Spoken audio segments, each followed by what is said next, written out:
સાબરકાંઠાનો પોલો forest અદ્ભુત પ્રાકૃતિક સૌંદર્ય, સદીઓ જૂના ઐતિહાસિક સ્થાપત્યો અને સ્થાનિક સમુદાયના ઉત્થાન સાથે જવાબદાર ઇકો ટુરિઝમનું ઉત્તમ ઉદાહરણ બન્યું છે. પ્રવાસન અને વન વિભાગના સુનિયોજિત સંચાલનથી જૈવ વિવિધતાના જતન સાથે પ્રવાસીઓ પ્રકૃતિનો સુરક્ષિત આનંદ માણી રહ્યા છે, જે સ્થાનિક પરિવારો માટે આજીવિકાનું સશક્ત માધ્યમ પણ બન્યું છે.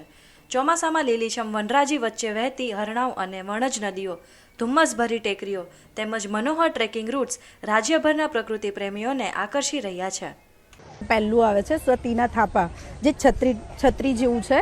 ત્યાં આગળ જે તે ટાઈમે જે સતી થયા હતા એની છત્રી બનાવેલી છે, એક એ જોવા જેવું છે. પછી ત્યાંથી આગળ આવીએ તો આપણે ટ્રેકિંગનો ટ્રેક સારો છે. વચ્ચે નદી પોઈન્ટ્સ છે, બધા ડેમ્સના લીધે જે સરોવર બન્યા છે એ છે. પછી વરસાદ જ્યારે ચાલુ હોય ત્યારે જે બાજુની જે પથ્થરોની દિવાલ છે અને ત્યાંથી ઝરણા જેવું નીકળે છે એ બી બહુ સારું છે. અહીં 15મી સદીના પ્રાચીન હિન્દુ અને જૈન મંદિરો, સતી સ્મારકો અને કલકલ વહેતા ઝરણા આ વનને અનોખી ઓળખ આપે છે.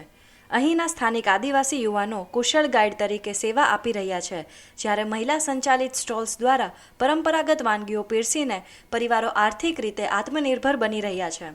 પ્લાસ્ટિક પર કડક પ્રતિબંધ, સુચારુ કચરા વ્યવસ્થાપન અને સઘન સુરક્ષાના વ્યવસ્થાને કારણે પોલો ફોરેસ્ટ આજે પર્યાવરણ સંરક્ષણ તથા ગ્રામીણ સશક્તિકરણનું પ્રેરણાદાયી કેન્દ્ર બન્યું છે. ગાઈડો પણ આવે છે, લોકલ ગાઈડો આવે છે, પહાડ ટ્રેક કરાવે છે અને પ્રવાસીઓને લઈને ચડે છે, પહાડ ટ્રેક કરાવીને ઉતરે છે. બધા મજા આવે છે. અમને અસ્થાયી માણસોને રોજગારી મળી રહે છે.